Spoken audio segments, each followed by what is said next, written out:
Hi guys, this is Alea Lin and welcome back to my YouTube channel. So for today's video, I want to show you how to unlink the auto payment from GCash to App Store or to Google. So guys, naranasan nyo ba yung basta-basta lang nagbabawas si GCash ng payment without your confirmation? Para hindi nagbabawas basta-basta si GCash ng iyong pera, you need to watch this. And guys, but before that, if you are new to my channel, please like, comment, and subscribe and click the notification bell for more updates.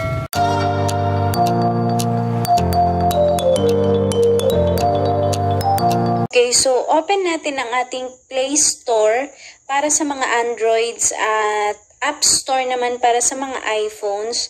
So, i-click natin itong profile picture natin dito sa taas kung nakalagin yung ating account, and then let's choose this payments and subscriptions. Okay, so ito, makikita na natin itong payment methods and subscription. Dito tayo sa payment methods, pero tingnan muna natin yung mga subscriptions natin.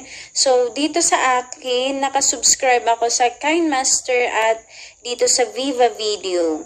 Okay, pero pinost ko yung payment ko dito sa KineMaster.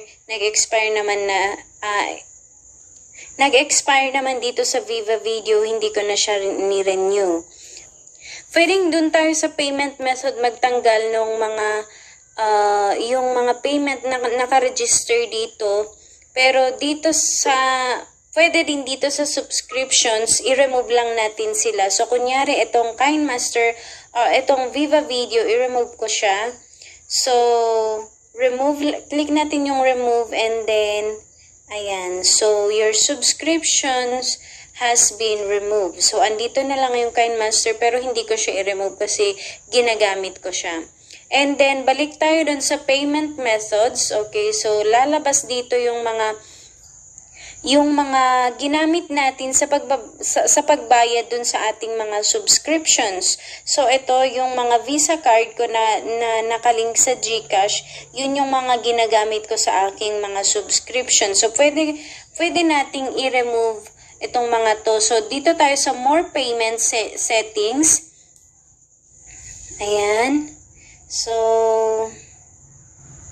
hintayin lang natin siya. And then, dito sa payment center. Okay, lalabas na dito sa payment center. And then, pwede nating i-remove. Okay, so let's remove.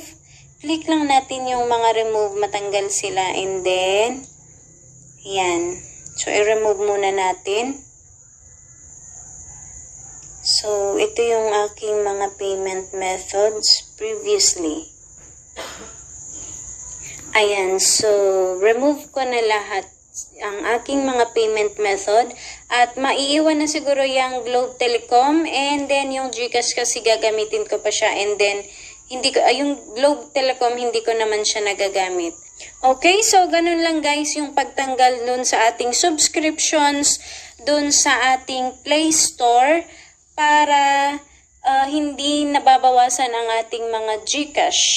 So, dito naman sa Google, so click pa rin natin yung ating profile, and then dito tayo sa payments and subscriptions. Okay, so makikita dito yung payment methods dito sa Google. So, manage payment methods. So, click natin yun, and then lalabas yung payment methods. Okay, so yung GCash or yung mga ginamit natin sa pagbayad. So, na-remove natin lahat yung kanina, yung iba. So, dito tayo sa subscriptions and services. At lalabas itong ating mga subscriptions. Okay? So, yung mga channels kung saan ako nag-member, ito siya. Makikita natin siya dito. So, ang gagawin natin is i-click natin yung manage every channel. Okay, so yung manage, and then dito tayo sa manage subscription. At yan, so i-click lang natin yung channel, and then lalabas yan. So, i-click natin itong deactivate. Okay, so deactivate, and then maglagay tayo ng reason kung bakit natin i-cancel yung membership. So, kunyari sa akin, for financial reasons. Okay, so yan. Sorry to see you go. Ganyan siya. And then, cancel now. Ayan. So, click lang natin siya. And there you go. Okay. So, membership canceled. Okay. Sabi niya. So, meaning na cancel na yung membership natin dito. So, dun naman tayo sa isa. Okay. Again, click natin yung channel. And then, deactivate. Okay, so deactivate. And again, click natin yung reasons kung bakit tayo mag-cancel ng membership. And then, cancel now. Okay, so membership canceled. Ayan.